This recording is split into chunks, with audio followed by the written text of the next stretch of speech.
Good morning friends. आज की class बहुत ही ज़बरदस्त क्लास है फ्रेंड्स। आज हम विश्व की प्रमुख वनस्पतियों के बारे में चर्चा करेंगे, उनके क्लासिफिकेशन के बारे में जानेंगे और उनके रीजन के बारे में जानेंगे। तो चलिए आज की क्लास को हम शुरू करते हैं।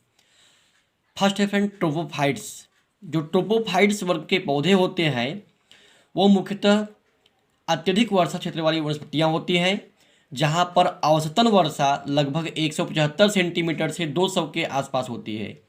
इन क्षेत्रों में पाई जाने वाली जो वनस्पतियाँ होती हैं मुख्यतः शीशम, साल, बांस इत्यादि वनस्पतियाँ जो होती हैं वो ट्रोपोफाइट्स के अंतर्गत आती हैं।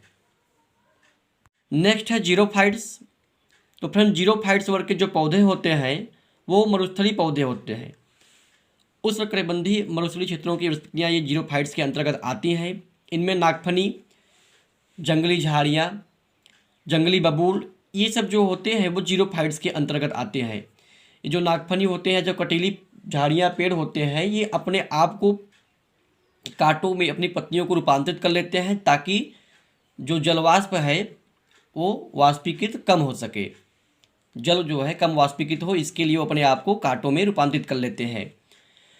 नेक्स्ट है फ्रेंड हाइड्रोफाइट। तो जानिए हाइड्रोफाइट्स वर्ग के जो पौधे होते हैं वो जल प्लावित क्षेत्रों में पाई जाते हैं, अर्थात ये पूर्णतः जल में उगने वाली पौधे होते हैं।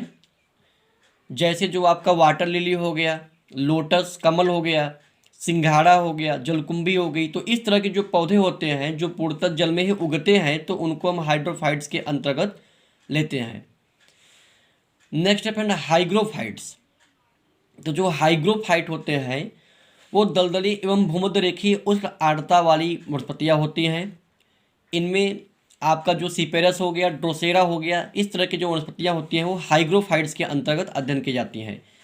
कहने का मतलब हाइग्रोफाइट्स में आपको नमी के साथ साथ कुछ लैंड जो है पॉट भी चाहिए होता है, कुछ भूमि भी चाहिए होती है, बट जो हाइड्रोफाइट होता है वो टोटली जो है वाटर में ही सर्वाइव होते हैं। नेक्स्ट है फ्रेंड मीसोफाइट। जो मीसोफाइट वर्ग के पौधे होते हैं इन्हें पानी की बहुत ही सूक्ष्म मात्रा पर्याप्त होती है। शीतोष्ण कटिबंध क्षेत्र की वनस्पतियाँ मीसोफाइट के अंतर्गत अध्ययन की जाती हैं। इनमें जो प्रमुख हैं वो एल्बेसिस है, अरबिस है, कॉर्न्स है, इसके अलावा जो गोल्डन रॉड हो गया, क्लोवर हो गया, सोलिक्स भी इसका जो है एग्जाम्पल्स है, और लिथेरस भी इसका एक एग्जाम्पल है। नेक्स्ट है फ्रेंड क्रायोफाइट। तो जो फ्रेंड्स क्रायोफाइट वर्ग के पौधे होते हैं वो टुंड्रा एवं शीत प्रधान क्षेत्रों की वनस्पतियाँ होती हैं। आप जानते हैं जो टुंड्रा क्षेत्र की वनस्पतियाँ होती हैं जहाँ पर बर्फ़ जमे रहते हैं, जब वहाँ पर कभी धूप पड़ती है 6 महीनों बाद तो वहाँ की जो बर्फ़ पिघलती है तो वहाँ छोटे छोटे पौधे उग जाते हैं, तो छोटी झाड़ियाँ उग पाती है, काई, लाइकेन यही सब पौधे वहाँ उग पाते हैं। तो ये जो क्षेत्र के पौधे हैं ये क्रायोफाइट्स के अंतर्गत आते हैं। हेलोफाइट। तो फ्रेंड्स हेलोफाइट्स क्या होते हैं? तो हेलोफाइट नमकीन क्षेत्र में पाए जाने वाली वनस्पतियाँ होती हैं। इनके अंतर्गत हम जो सलाइन वाटर होते हैं, या कह लीजिए कि ऐसे क्षेत्र में पाई जाने वाली वनस्पतियाँ जो लवणी क्षेत्रों में पाए जाते हैं, जैसे आपका सी ग्रास हो गया, समुद्री घासें हो गई, मैंग्रोव्स हो गया, मार्स हो गया, ये सब जो है हेलोफाइट्स के अंतर्गत अध्ययन किए जाते हैं। नेक्स्ट है फ्रेंड लिथोफाइट्स। जो लिथोफाइट्स होते हैं वो कड़ी चट्टानों के बीच उगने वाले पौधे होते हैं।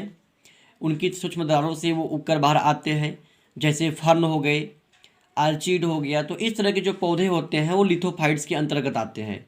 तो आई होप कि आज की क्लास आपको कुछ बेहतरीन लगा होगा।